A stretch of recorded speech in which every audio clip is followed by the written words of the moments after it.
सबको जय मसीह की। परमेश्वर के नाम की स्तुति हो आज के सुंदर दिन के लिए।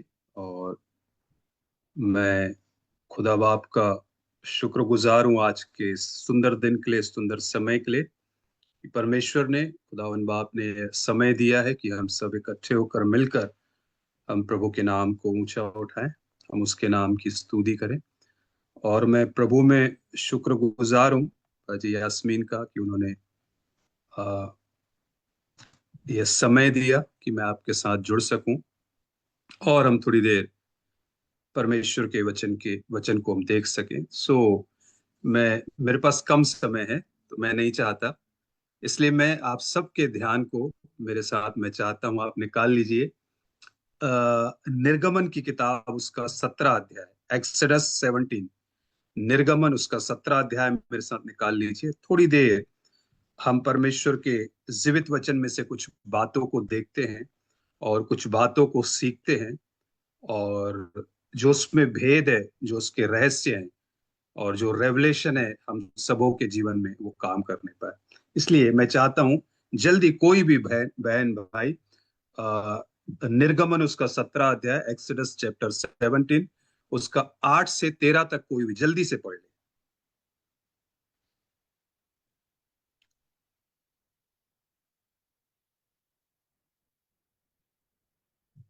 उर्दू में मुझे समझ नहीं आई, उर्दू में मुझे बताइए। सिस्टर बाजी क्या बोलेंगे एक्सोडस को उर्दू में? मैं फरूज।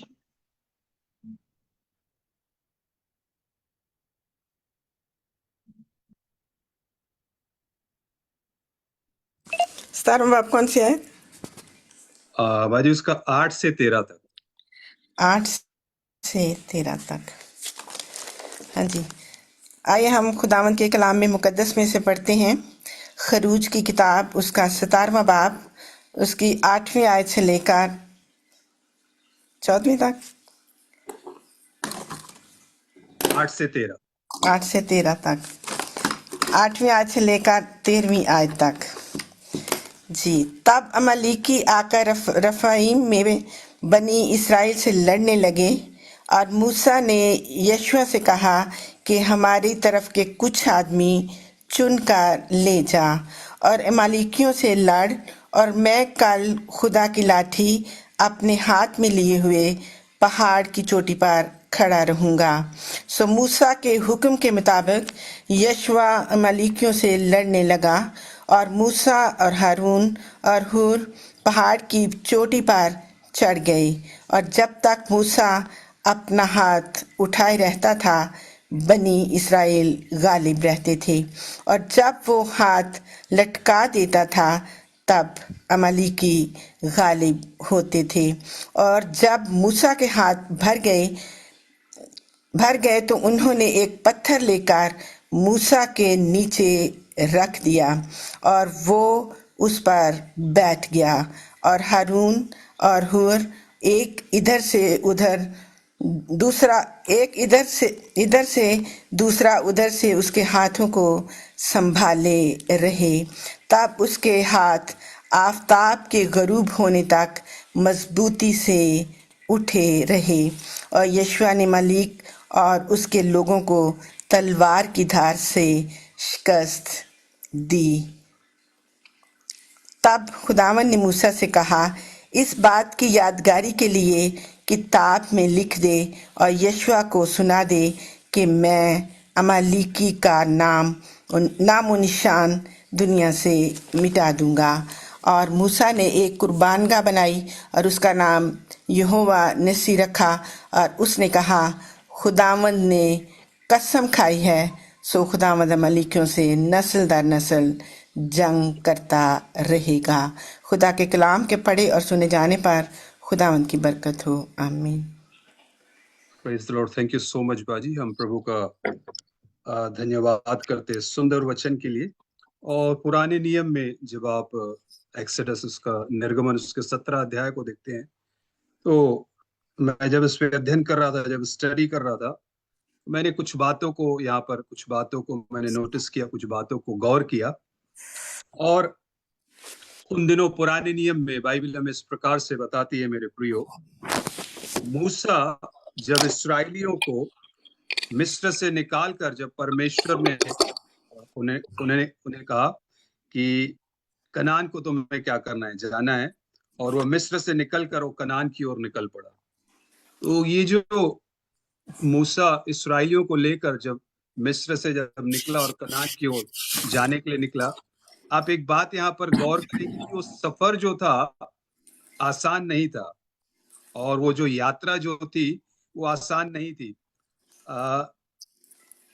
मसीह जीवन में जब हम मसीह पर ईमान रखते हैं, और मसीह जीवन जो है आपका और मेरा, मैं हर हर वक्त कहता हूँ, हमेशा कहता हूँ, आप और मैं जो है इस संसार में आ, एक परदेसी की समान है।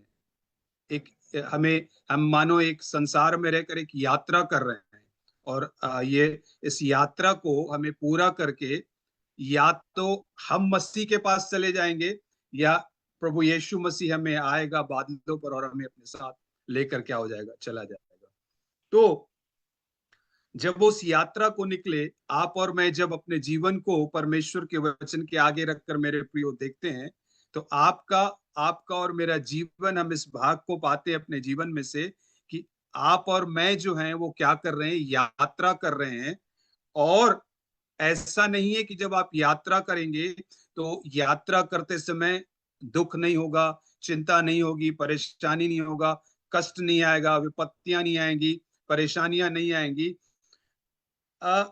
ये सब होगा, लेकिन इस पे कैसे आप और मैं स्थिर खड़े रह सकते हैं, या कैसे आप और मैं इन पर विजय को प्राप्त कर सकते हैं, हम इन बातों को आज क्या करते हैं, देखते हैं।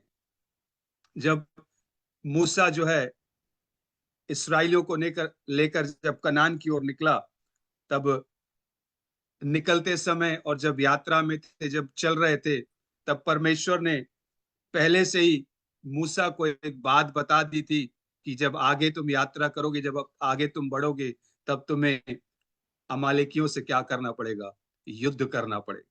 परमेश्वर इस बात को जानता था कि हमें अमालेकी इनके ऊपर क्या करेंगे, हमला करेंगे।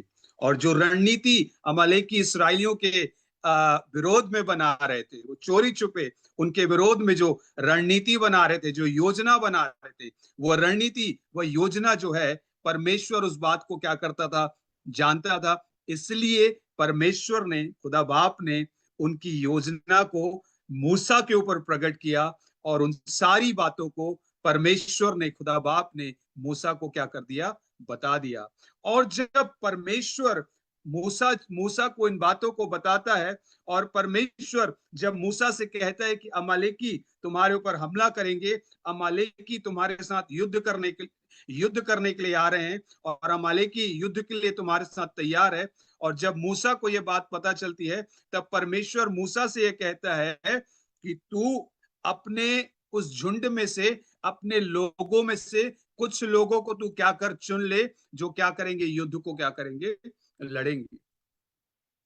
यह नहीं कहा था परमेश्वर ने मूसा से कि तुम्हें क्या करना है, वह युद्ध करना है, लेकिन परमेश्वर ने कहा था कि तू अपने लोगों में से, उस झुंड में से कुछ लोगों को चुन ले, जो क्या करेंगे, युद्ध करेंगे। युद्ध तुम्हें नहीं करना है, जिन लोगों को तुम चुनोगे वे लोग क्या करेंगे, युद्ध करेंगे। और जब अब आप आगे देखते हैं, तब यहाँ पर बाइबल इस प्रकार से कहती है, तब मूसा ने यहोशू से कहा, हमारे लिए कई एक पुरुषों को चुनकर छांट ले, और बाहर जाकर अमालेकियों से तुम्हें क्या करना है, लड़ना है। जैसे मैं आपसे कह रहा था कि परमेश्वर ने जब मूसा को बता दिया कि कुछ लोगों को अलग कर ले, और तुम्हें अमालेकियों से युद्ध करना है, अमालेकियों से तुम्हें क्या करना है, लड़ना है। लेकिन इस बात का ध्यान रहे कि अमालेकियों से तुम्हें नहीं लड़ना है, उन लोगों को लड़ना है जिन लोगों को तुम चुनोगे, जिन लोगों को तुम अलग करोगे। और जिन लोगों को तुम अलग करोगे, वे लोग क्या करेंगे, युद्ध करेंगे। और परमेश्वर ने ये सारी बातें मूसा को बता दी, अमालेकी क्या करने वाले हैं, अमालेकी कैसा करेंगे, ये सारी बातें परमेश्वर ने मूसा को बता दी। और उस प्रकार से बाइबल इस प्रकार से बताती है मेरे प्रियो कि उस प्रकार यहोशू ने मूसा ने यहोशू को बुलाकर कहा कि अपने साथ तू कुछ पुरुषों को चुन ले, अपने साथ तू कुछ लोगों को तू क्या कर ले, इकट्ठा कर ले। और उसके बाद परमेश्वर ने कहा था कि तू, मूसा से कहा था परमेश्वर ने, हारून को और हूर को पहाड़ी की चोटी पर तू क्या करना, लेकर जाना। आमीन, हालेलुया। जब अपनी जब उस योजना को जब उस योजना को परमेश्वर उसके ऊपर प्रकट करता है, जब उस योजना को परमेश्वर से बताता है, देखिए मेरे प्रियो, साफ शब्दों में परमेश्वर ने मूसा से बता दिया था कि उसे क्या करना है। आप और मैं जब अपने जीवन को देखते हैं, आपका और मेरा जीवन जब परमेश्वर के वचन के आगे रखकर हम देखते हैं, जब हम अपने आप को परमेश्वर के सामने रखकर देखते हैं, जांचते हैं मेरे प्रियो, कई बार आप देखेंगे कि समस्याएं, कई बार आप देखेंगे परेशानियां, कई बार आप देखेंगे चिंता, कई बार आप देखेंगे तकलीफें, कई बार आप देखेंगे मुसीबतें, कई बार आप देखेंगे क्लेश, कई बार आप देखेंगे बीमारी। आपको लगता है कि मुझे इन सब से क्या करना है, सामना करना है, इन सब से मैं कैसे पार निकल पाऊंगी, इन सब से मैं कैसे पार निकल पाऊंगा। लेकिन आप इस बात को याद रखिए मेरे प्रियो कि परमेश्वर आपके साथ खड़ा है, और परमेश्वर आपके साथ निरंतर क्या रहेगा, खड़ा रहेगा। हालेलुया। और उसके बाद जब वो कहता है मूसा यहोशू से कि अपने साथ कुछ लोगों को अलग कर ले और तुम्हें अमालेकियों से क्या करना है, युद्ध करना है। और बाइबल इस प्रकार से बताती है कि परमेश्वर ने मूसा से कहा था कि तू हारून को और तू हूर को तू पहाड़ी पर क्या करना, लेकर क्या करना, चले जाना। हालेलुया। और तब तब इस प्रकार से परमेश्वर की उसने आज्ञा को क्या किया, पूरा किया। परमेश्वर की आज्ञा को उसने क्या किया, माना। जो परमेश्वर के वचन में लिखा है मेरे प्रियो, जो कलाम में लिखा है मेरे प्रियो, जो बाइबल में लिखा है मेरे प्रियो, यदि कलाम में लिखे हुए के अनुसार आप और मैं अपने जीवन को जीते हैं, आप और मैं अपने जीवन को व्यतीत करते हैं, आप और मैं वैसा जीवन जीते हैं जैसे कलाम में लिखा गया, जैसे कलाम में कहा है मेरे प्रियो, तो आप इस बात को जान लीजिए कि निश्चय तौर पर हालेलुया विजय जो है आपकी होगी। हालेलुया। नए नियम में जब हम देखते हैं, हम प्रभु यीशु मसीह, बाइबल कहती है यूहन्ना 3:16 में, परमेश्वर ने जगत से ऐसा प्रेम रखा कि उसने अपना इकलौता बेटा दे दिया ताकि जो कोई इस पर विश्वास करे वह नाश ना हो परंतु अनंत जीवन पाए। प्रभु यीशु मसीह का क्रूस पर जाना मेरे प्रियो, वो एक साधारण सी बात नहीं थी। प्रभु यीशु मसीह का आपके और मेरे लिए दुख को उठाना एक साधारण सी बात नहीं थी। प्रभु यीशु मसीह का के सर पर कांटों का ताज रखा जाना ये एक साधारण सी बात नहीं थी मेरे प्रियो। पुराने नियम इस प्रकार से, नए नियम इस प्रकार से आप और मैं पाते हैं कि जो काट पर लटकाया, श्रापित है वह व्यक्ति जो काट पर क्या किया जाता है, लटकाया जाता है। आपके और मेरे जीवन में आप और मैं श्राप से होकर न जाएं, आप और मैं श्राप में न जिए, इसलिए प्रभु यीशु मसीह ने उस श्राप को अपने ऊपर लिया और बाइबल कहती कि वो श्रापित बना आपके लिए और मेरे लिए। प्रभु यीशु मसीह श्रापित नहीं था, लेकिन आपके लिए और मेरे लिए वह श्रापित बना मेरे प्रियो, ताकि जो श्राप आपके और मेरे ऊपर आने वाला था, प्रभु यीशु मसीह उस श्राप को क्या कर ले, अपने ऊपर ले ले। हालेलुया। और जब इस प्रकार से परमेश्वर की आज्ञा को मानता है और परमेश्वर की आज्ञा को अपने जीवन में पूरा करता है, और वो बाइबल बताती है हारून को और हूर को क्या करता है, पहाड़ी पर लेकर, बाइबल बताती है कि पहाड़ी पर लेकर क्या हो जाता है, चला जाता है। और इस प्रकार से वो परमेश्वर के वचनों को क्या करता है, पूरा करता है। और देखिए जब वह पहाड़ पर जाता है, इधर नीचे अमालेकियों से बाइबल बताती है कि यहोशू जो है क्या करता है, युद्ध लड़ता है। कुछ लोगों को लेकर वो क्या करता है, युद्ध को लड़ता है। लेकिन क्या कारण था कि परमेश्वर ने मूसा से कहा कि तू युद्ध मत लड़ना? क्या कारण था कि परमेश्वर ने मूसा से कहा कि तू हारून और हूर को लेकर क्या करना, पहाड़ी पर जाना? पहाड़ी पर वो क्यों गए थे? बाइबल इस प्रकार से बताती है कि जब पहाड़ी पर मूसा गया और जब पहाड़ी पर हारून उसके साथ था और हूर उसके साथ था, इस प्रकार से बाइबल बताती है कि जब तक मूसा अपने हाथ ऊपर उठाया रहा, तब तक बाइबल बताती है कि इजरायली जो थे वो अमालेकियों पर क्या होते थे, प्रबल होते थे। लेकिन जब थकावट की वजह से थक कर जब मूसा के हाथ नीचे होते थे, तब बाइबल बताती है कि अमालेकी लोग जो थे वो इजरायलियों के ऊपर क्या होते थे, प्रबल होते थे। अब आप इस बात को सोचिए मेरे प्रियो, आप और मैं इस बात की ओर गौर करें मेरे प्रियो, कि जब तक मूसा अपने हाथों को पहाड़ी पर उठाए रहा मेरे प्रियो, और जब तक उसके हाथ उठे थे, तब तक इजरायली लोग थे वे अमालेकियों के ऊपर क्या करते थे, विजय को प्राप्त करते थे और उनके ऊपर प्रबल होते थे। लेकिन जब मूसा थक जाता था और थक हार कर जब उसके हाथ नीचे आने लगते थे, बाइबल बताती है अमालेकी लोग इजराइलियों के ऊपर प्रबल होने लगते थे।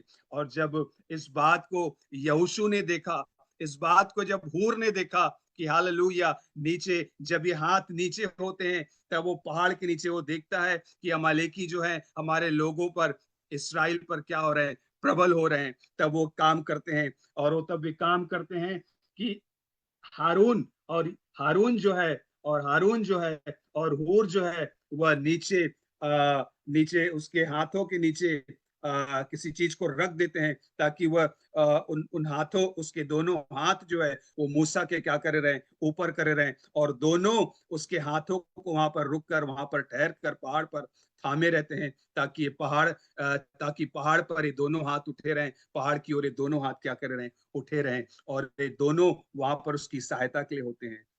मेरे प्रियो, इस अध्याय में आप और मैं जब एक बात को देखते हैं कि हालेलुया, मूसा पहले इस बात को समझ नहीं पा रहा था कि परमेश्वर ने क्यों हारून को और परमेश्वर ने क्यों हूर को मेरे साथ आने के लिए कहा है, और परमेश्वर ने क्यों मुझे कहा है कि जब तू पहाड़ पर जाए तो अपने साथ हारून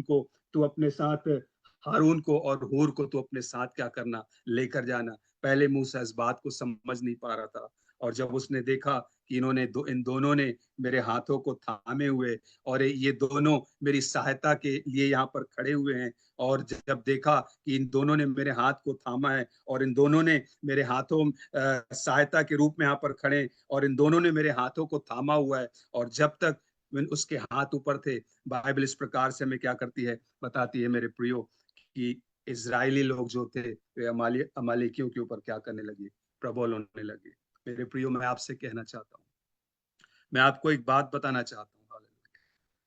आप देखिए, प्रार्थना जो है वो पहाड़ पर हो रही है, लेकिन सामर्थ के काम बाइबल बताती है कि वो पहाड़ के नीचे हो रहा था। प्रार्थना कहीं और हो रही है, लेकिन सामर्थ के काम कहीं और हो रहे हैं। मेरे प्रियो, पहले पहले इस बात को मूसा के लिए समझना मुश्किल था। पहले इस बात को मूसा के लिए समझना आसान नहीं था, लेकिन जब मूसा ने इस काम को देखा और मूसा ने जब परमेश्वर के इस काम को देखा, तब मूसा इस बात को क्या करने पाया, जानने पाया कि परमेश्वर ने क्यों हारून को और हूर को मुझे अपने साथ लेकर जाने के लिए कहा। हालेलुया। मैं आपसे एक बात कहना चाहता हूँ, 1984 में जब हम नए नए मसीह में आए थे, मेरी उम्र उस समय करीब 5 या 6 साल की रही होगी, और 1984 में उस छोटे से विलेज में, उस छोटे से गांव में एक ऐसा परिवार, सिंधियों में से एक ऐसे परिवार को परमेश्वर ने चुना, और परमेश्वर ने क्या किया, अलग किया, और परमेश्वर के चमत्कारों को, परमेश्वर के कामों को हमने अपने घराने में, अपने परिवार में, अपने कुटुंब में देखा। और उसके बाद जब हम नए नए, मैंने देखा कि मेरे माता पिता और मैं अपनी बहन के साथ जब हम नए नए मसीह में बढ़ रहे थे, मेरे प्रियो, और जब हम नए नए मसीह में बढ़ रहे थे, तो हमें हमारे जीवन में, हमने मसीह में आगे बढ़ने के साथ साथ हमने तकलीफों को भी अपने जीवन में क्या किया, देखा। हमने मुसीबतों को भी अपने जीवन में देखा, हमने परेशानियों को भी अपने जीवन में देखा। 1984 की एक हकीकत मैं आपको बताता हूँ। 1984 में जब मेरे पिता एक दोपहर को जिस जगह पर वो काम करते थे, जॉब करते थे, ड्यूटी करते थे, अपने काम में थे, और उस समय जब 1984 में जब हम नए नए मसीह में आए थे, मैं आपको बताता हूँ कि उस समय समाज ने हमें क्या कर दिया था, अलग कर दिया था। रिश्तेदार हमसे क्या करते थे, बात नहीं करते थे, कोई भी हमसे संबंध नहीं रखता था, क्योंकि वे हमको कहते थे कि ये सिंधी होकर मसीहत को उन्होंने अपनाया है, ये दुआ करने वाले लोग हैं, ये चर्च जाने वाले लोग हैं। हालेलुया। लेकिन मैं आपको एक बात कहना चाहता हूँ, समाज समाज से अलग कर दिए गए, रिश्तेदारी से अलग कर दिए गए, कोई हमसे बात नहीं करता था, कोई हमसे किसी प्रकार की लेन देन नहीं करता था। परमेश्वर की महिमा के लिए मैं आपको एक बात बताना चाहता हूँ, एक बड़ी गवाही है मेरे प्रियो, कि जिस जगह पर पापा काम करते थे, वहां पर भी एक चमत्कारिक तौर पर पापा को वहां पर काम मिला, और पापा ईमानदारी से अपने उस काम को क्या कर रहे थे, अपने उत्तरदायित्व को मेरे पापा जो है वो क्या कर रहे थे, निभा रहे थे। तब किसी को पता चला कि फलानी जगह पर राजू वहां पर क्या करते हैं, मेरे पापा वहां पर क्या करते हैं, काम करते हैं। और कुछ लोग हमारे समाज से मिलकर एक गाड़ी में बैठकर उस जगह पर पहुंचे और पापा को दुकान से बाहर बुलाया, और उन सब के पास कुछ न कुछ चीजें थी कि पापा को क्या करेंगे, मारेंगे और जान से क्या कर देंगे, खत्म कर देंगे। और एक व्यक्ति को बुलाकर कहा कि जो राजू है अंदर, उसको बाहर बुलाओ। और जब मेरे पापा बाहर आए तो उससे पूछा कि राजू तुम्हारा नाम है? मेरे पापा ने कहा राजू मेरा नाम है। हमें पता चला है कि तुम चर्च जाते हो, हमें पता चला है कि तुम प्रार्थना करते हो, हमें पता चला है कि तुम्हारे घर में प्रार्थना होती है, हमें पता चला है कि तुम्हारा पूरा परिवार चर्च जाता है। पापा ने उनकी ओर देखते हुए, मुस्कुराते हुए उनसे एक बात कही, या आपने जो भी चीजें कही, इन सब बातों को मैं मानता हूँ, इन सब बातों के साथ मैं एग्री करता हूँ। तो व्यक्ति बोलने लगा, पापा से उम्र में छोटा था, और वो व्यक्ति पापा से कहने लगा, मैं आज आपको समझाने के लिए आया हूँ, और आज मैं आपको अ, अपना बड़ा भाई मानते हुए एक आपको नसीहत देता हूँ, आपको एक सलाह देता हूँ कि आप आपके घर में कोई प्रार्थना नहीं होगी, और आप चर्च नहीं जाओगे, और आप प्रभु को क्या करोगे, नहीं मानोगे। अगर आप आज इस बात को मान लेते हो तो ये आपके लिए अच्छा है, आपके परिवार के लिए अच्छा है, आपके परिवार के लिए भला है। लेकिन यदि आप इस बात को नहीं मानते हो तो आगे जो भी होगा उसके जिम्मेदार, उसके जवाबदार आप होंगे। और उन्होंने इस प्रकार से पापा को कहा कि यदि आप नहीं मानोगे हमारी बात को, और अगर आप प्रार्थना बंद नहीं करोगे अपने यहाँ, और प्रार्थना में जाना बंद नहीं करोगे, तो तुम्हारा हश्र जो है, तुम्हारा अंजाम जो है, बुरा नहीं होगा। और जितने लोग यहाँ पर खड़े हैं मेरे साथ आए, ये सब तुमको यहाँ पर अब भी मिलकर क्या करेंगे, मारेंगे। तो पापा ने उनसे हंसते हुए एक बात कही। पापा ने उनसे कहा कि जो भी बातें आपने मुझसे अभी कही है, कहो मत। अगर तुम मेरे को मारने के लिए आए हो तो तुम मुझे स्वतंत्र हो, फ्री हो, तुम मुझे आज मार सकते हो। अगर तुम मुझे खत्म करने के लिए आए हो तो आज तुम मुझे क्या कर सकते हो, यहाँ पर खत्म कर सकते हो। लेकिन न मैं प्रार्थना करना बंद करूंगा, न मेरे घर में प्रार्थना बंद होगी, और ना ही मैं चर्च जाना क्या करूंगा, बंद करूंगा। कई बार इतने लोगों को अपने सामने देखकर अगर कोई दूसरा व्यक्ति होता तो घबरा जाता, डर जाता। लेकिन उन्होंने कहा, चाहे कुछ भी हो जाए, चाहे कुछ भी हो जाए, लेकिन मैं प्रार्थना क्या करूंगा, बंद नहीं करूंगा। मैं चर्च जाना बंद नहीं करूंगा, मैं आराधना जो है बंद नहीं करूंगा। और उस व्यक्ति ने कहा, उस शॉप के ओनर को बुलाकर कहा कि राजू को यहाँ से काम से निकाल दो। और उनकी डर की वजह से पापा को उस जगह से काम से क्या कर दिया गया, निकाल दिया गया। शाम के समय जब पापा आए और मम्मी को जब उन्होंने पूरा हादसा बताया, और मम्मी ने कहा कि हम प्रार्थना करेंगे, और पापा इस प्रकार से मम्मा को कहते हैं कि मीना आज जो है मैं खाना नहीं खाऊंगा, और आज मुझे डिस्टर्ब मत करना, और आज रात को मैं बैठकर क्या करूंगा, प्रार्थना करूंगा। आप विश्वास नहीं करेंगे मेरे प्रियो, 1984 में उस रात को की गई प्रार्थना एक एक बड़े बदलाव को लेकर आती है, एक बड़े चेंज को लेकर आती है। और इस प्रकार से हुआ कि पापा रात भर बैठकर रूम में प्रार्थना कर रहे हैं। प्रार्थना इस प्रकार से कर रहे हैं कि प्रभु आज जो शाम को हुआ वो क्यों हुआ, इसलिए प्रार्थना नहीं कर रहे हैं, लेकिन वो इसलिए प्रार्थना कर रहे हैं प्रभु कि जो व्यक्ति मेरे पास आया था, जो काम आपने मेरे जीवन में किया है, जो काम आपने मेरे परिवार में किया है, वही काम, वही चमत्कार उस व्यक्ति, उस भाई के जीवन में होने पाए। इधर रात भर घुटनों पर बैठकर पापा अपने हाथों को उठाकर क्या कर रहे हैं, प्रार्थना कर रहे हैं, और रात भर प्रार्थना करते रहे। और अर्ली मॉर्निंग की सुबह सुबह जब उन्होंने प्रार्थना बंद की, और उन्होंने थोड़ी देर वो आराम करने के लिए चले गए, और करीब 7 साढ़े 7 बजे के आसपास किसी ने घर का दरवाजा खटखटाया। और मम्मी ने उठकर जब दरवाजा खोला तो बाहर एक व्यक्ति खड़ा है, और वो मम्मी को इस प्रकार से, मम्मी कहती भाई क्या काम है? वो मम्मी को कहता है राजू भैया का घर ही है क्या? उन्होंने कहा राजू भैया का घर ही है। तो बोले राजू भैया घर पे हैं? तो मम्मा ने कहा सो रहे हैं वो। तो बोले भाभी मैं आपसे हाथ जोड़ता हूँ, प्लीज राजू भैया को बुला दो, मैं उनसे बात करना चाहता हूँ। तो मम्मा उनसे कहती हो तो सो रहे हैं भाई। बोले मैं प्लीज भाभी आपसे निवेदन करता हूँ, रिक्वेस्ट करता हूँ, आप राजू भैया को बाहर बुला दो। अब मम्मा को रात को बताया था कि ये मुझे मारने आया था, तो मम्मी को लगा कि ये शायद फिर पापा सुबह सुबह पापा को फिर चमकाने आया, फिर मारेगा, फिर कहीं दूर ले जाकर पापा को मारेगा। मम्मी ने कहा सोने दो, आप बाद में उनसे मिल लेना। वो फिर तीसरी बार कहता है, मैं भाभी देखो मैं आपसे निवेदन करता हूँ, एक बार राजू भैया को बुला दो, मैं एक बार उनको देखकर उनसे बात करके मिलकर चले जाऊंगा। वो वहीं खड़े रहे।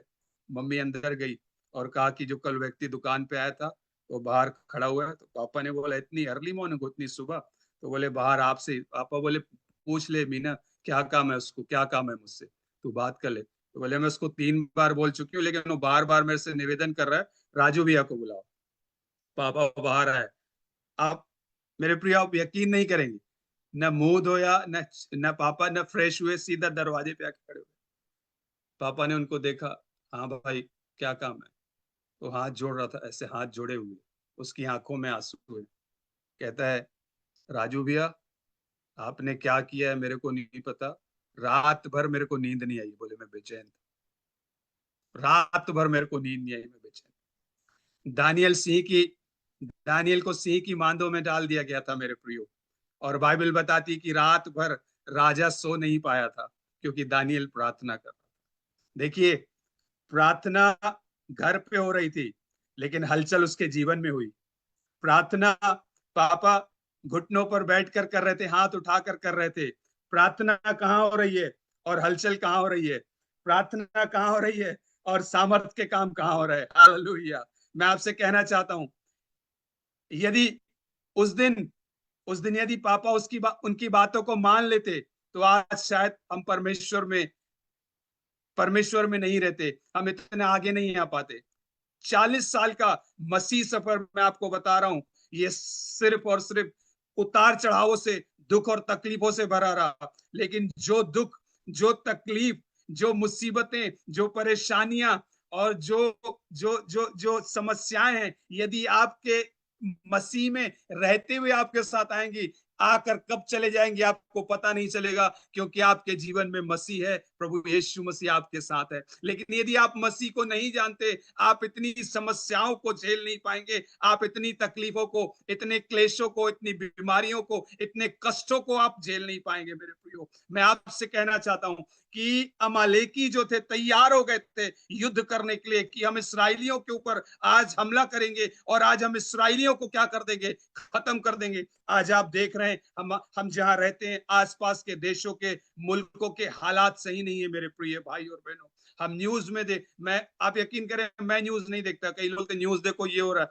मैं कहा मैं न्यूज क्यों देखूं? क्योंकि जो चीजें इस दुनिया में हो रही है, वो सारी बातें बाइबल में पहले से ही लिखी हुई है, बाइबल में पहले से ही कही गई है मेरे प्रियो। न्यूज में आप कुछ नया नहीं देखेंगे, वहां पर उल्टा आपको एक की चीजें 10 करके और 10 की चीजें 20 करके बताते हैं। लेकिन बाइबल में जो लिखा है और बाइबल में जो हम देख रहे हैं मेरे प्रियो, मैं आपसे कहना चाहता हूँ कि प्रभु यीशु मसीह का जो आगमन जो है, प्रभु यीशु मसीह का जो आगमन जो है मेरे प्रियो, वो मानो द्वार पर है, मानो एकदम करीब है मेरे प्रिय भाई और बहनों। आप और मैं उसके आगमन के लिए क्या हो जाए, तैयार हो जाए मेरे प्रियो।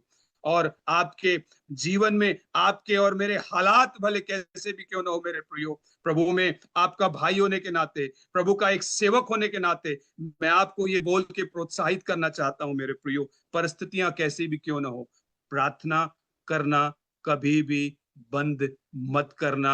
आपकी एक प्रार्थना आपके जीवन को बदल सकती है, आपकी एक प्रार्थना आपके परिवार को बदल सकती है, आपकी एक प्रार्थना आपके कुटुंब को बदल सकती है, आपकी एक प्रार्थना पाकिस्तान को बदल सकती है, आपकी एक प्रार्थना हॉलैंड को बदल सकती है, आपकी एक प्रार्थना बेल्जियम को बदल सकती है, आपकी एक प्रार्थना इंडिया को बदल सकती है, आपकी एक प्रार्थना इजराइल को बदल सकती है, आपकी एक प्रार्थना अमेरिका को बदल सकती है। जहां लोग नाश हो रहे हैं, जहां लोग बर्बाद हो रहे हैं, ये आपका और मेरा काम है कि आप और मैं मिलकर उनके लिए बहुत से प्रार्थना करें। क्योंकि आप भले ही अपने घरों में बैठकर प्रार्थना कर रहे हैं, आप भले ही अपने जगहों पर बैठकर प्रार्थना कर रहे हैं, प्रार्थना यहां पर हो रही है, लेकिन सामर्थ के काम परमेश्वर आपको और कहीं पे दिखाएगा, क्योंकि बाइबल बताती है, कलाम इस प्रकार से बताता है। और मैं आपको कहना चाहता हूं कि ये जो हाथ प्रभु यीशु मसीह के नाम से स्वर्ग की ओर उठते हैं, वे हाथ खाली उठते तो जरूर हैं, लेकिन जब वे हाथ नीचे आते हैं वे खाली नहीं रहते,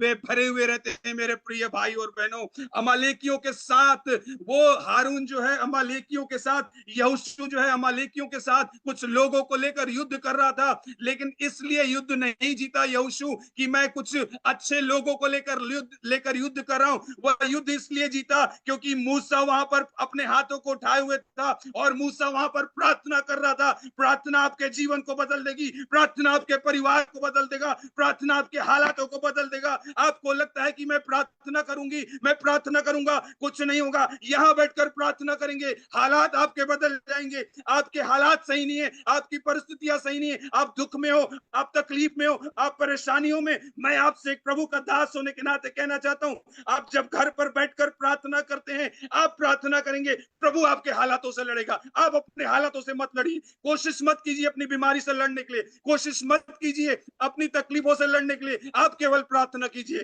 प्रभु आपके हालातों से लड़ेगा, खुद आपके हालातों से लड़ेगा। मेरे वो मुझे एक गीत याद आता है अर्नेस्ट मालवी का, डरो मत चुपचाप खड़े रहो, खुदा की नजात के कमाल देखो। अरे क्यों डरते हो? जिसके साथ प्रभु है उसे डरने की कोई आवश्यकता नहीं। मैं आपको बताता हूं, मेरे पिताजी डरे नहीं, यदि डर जाते तो हम मसीह में नहीं रहते। हालेलुया। 2001 में मैं डर गया था। 2001 में जब मैं सेवकाई के लिए अपने आप को तैयार कर रहा था, मैं पीछे भागता था, पीछे हटता था, और प्रभु मुझे महाराष्ट्र से उठाकर गुजरात के गांधीधाम में लेकर गया। आप गूगल करना इस मीटिंग के बाद, 2001 26 जनवरी को गुजरात में एक विनाशकारी भूकंप आया था। मेरे पास एल्बम है उसका, मेरे पास वीडियोस है उसके। मैं 5वीं मंजिल पे बैठा हुआ था। मेरे को 26 जनवरी को सुबह उठकर वहां पर अपनी गवाही को रखना था, और मेरे को आराधना लीड करनी थी। यह पहली बार होता कि मैं आराधना करता, यह पहली बार होता मैं किसी को अपनी गवाही को बताता। लेकिन मैं प्रार्थना कर रहा था 25 तारीख को, प्रभु मैं कैसे आराधना करूंगा, प्रभु मैं कैसे प्रार्थना करूंगा, प्रभु मैं उनसे क्या कहूंगा। लेकिन प्रभु को पता था कि दूसरे दिन यहाँ पर मीटिंग होनी ही नहीं है। और 26 तारीख की 8:35 और 8:40 के बीच में गुजरात में एक विनाशकारी भूकंप आया। मेरे प्रियो, मैं जिस होटल में था 5वें फ्लोर पे था, वो 5वीं मंजिल नीचे आकर फर्स्ट फ्लोर पर हो गई, लटक गई, और पूरी बिल्डिंग ऐसे झुकी हुई थी। मेरे बाइबल में, कलाम में कहता है, जबूर कहता है, तेरे निकट 1000, तेरे दाहिनी 10,000 गिरेंगे, परंतु वे तेरे पास ना। हालेलुया। परमेश्वर ने अपने वचन के अनुसार मेरे जीवन में किया। ऐसा ना हो कि तेरे पांव में ठेस लगे, वे तुझे क्या करेंगे, हाथों हाथ उठा लेंगे। मैंने अपने आप को उस समय महसूस किया कि जब भूकंप चल रहा था मेरे प्रियो, तब मैं इस बात को महसूस कर पाया कि कोई तो यहाँ पर आया था जिसने मुझे गोद में उठाया था। लेकिन जब भूकंप खत्म हुआ, मैं उसको दाएं बाएं देखता रहा, लेकिन मुझे वो दिखाई नहीं दिया। परमेश्वर अपने दूतों को भेजता है, आपकी सहायता करता है, आपकी मदद करता है। मेरे प्रियो, प्रार्थना कभी भी, कभी भी बंद मत करना। हालेलुया। आपको पता है, आ, मैं कहता हूं लोगों से कि शैतान जो है ना, आपसे नहीं डरता, शैतान आपकी प्रार्थना से डरता है। शैतान किससे डरता है? आपकी प्रार्थना से डरता है। आप मुझ में क्या है जो मुझे देखकर, मैं कोई बकासुर या राक्षस थोड़ी हूं कि शैतान मुझे देखकर डर जाएगा। मुझे प्रभु ने इतना सुंदर, आप लोगों को कितना सुंदर बनाया है, तो इस सुंदर व्यक्ति को देखकर भला कोई क्यों डरेगा? आप सब, प्रभु ने आप सबको अपने स्वरूप में, अपनी समानता में बनाया है। हालेलुया। और देखिए, याद कीजिए कि उसने मूसा को युद्ध लड़ने के लिए नहीं कहा था कि तुम्हें खड़े रहना है और तुम्हें अपने लोगों की सहायता करनी है, अमालेकियों का सामना करना है। नहीं कहा तू वहां जा। प्रभु प्रभु ने आपके जीवन में उन लोगों को, उन सेवकों को, उन पासवानों को, खुदा बाप ने प्रोफेट्स को, एवेंजलिस्ट को, पासवानों को, सेवकों को इसलिए चुना है अपने लोगों के लिए, अपनी कलीसियाओं के लिए, कि उनके द्वारा उन कलीसियाओं की खुदा हिफाजत करे, उनकी सहायता करे, उनकी मदद करे। मेरे प्रार्थना आपके घर में हो रही है, आप घर पर बैठकर प्रार्थना कर रहे हैं, लेकिन काम और कहीं हो रहा है। हालेलुया। प्रार्थनाएं जीवन को क्या कर देती है? बदल कर रखती है। ऐसे अनेकों गवाहियां हैं मेरे प्रियो। इन 40 सालों में दुख आए, तकलीफें आई, परेशानियां आई, चिंताएं आई, निंदाएं आई, तकलीफें आई, लोग देखकर मुझे थूकते भी थे, बात भी नहीं करते थे, ये क्या सेवा करेगा ऐसा बोलते थे, इसकी आवाज गंदी है, ऐसे कैसे ये गाना गाएगा, लोग ऐसे भी बोलते थे। लेकिन मैं आपसे एक बात बोलकर खत्म करना चाहता हूं, जिन लोगों ने प्रभु यीशु मसीह को नहीं छोड़ा, तो आप और मैं कौन से खेत की मूली है मेरे प्रियो। जो लोग प्रभु को नहीं छोड़े, तो आपको और मुझे क्यों छोड़ेंगे। तैयार रहिए मेरे प्रियो। मैं यह ऐसा नहीं कहूंगा कि तकलीफ नहीं आएगी, दुख नहीं आएगा, चिंता नहीं आएगी, परेशानी नहीं। चिंताएं आती है, लेकिन आप चिंता मत कीजिए। बाइबल कहती है, करता हूं मैं तेरी चिंता, तू क्यों चिंता करता है। जब खुदा बाप चिंता करते हैं, तो आप क्यों चिंता करते हैं मेरे को। अपने हाथों को आज उठा लीजिए मेरे को। आज से कहिए, प्रभु कुछ भी हो जाए, कुछ भी क्यों ना हो जाए, प्रभु मैं प्रार्थना नहीं बंद करूंगी, मैं प्रार्थना बंद नहीं करूंगा। आपकी प्रार्थनाएं आपके कुटुंब को, आपके घराने को, आपके खानदान को बदल देगी। आपकी प्रार्थनाएं आपकी कलीसिया में एक बड़ी बेदारी को लेकर आएगी। यह मत सोचना कि मैं अकेली हूं, मैं अकेला हूं। आप काफी है मेरे प्रियो, आप काफी है मेरे प्रियो। हालेलुया। यहोशू यहोशू एक्सपर्ट था, यहोशू के साथ अच्छे लोग थे, इसलिए युद्ध नहीं जीता गया, लेकिन इसलिए जीता गया कि मूसा परमेश्वर की आज्ञा के अनुसार पहाड़ पे था। अपने जीवन में अपने जीवन में उस प्रार्थना रूपी पहाड़ को तैयार कीजिए मेरे प्रियो।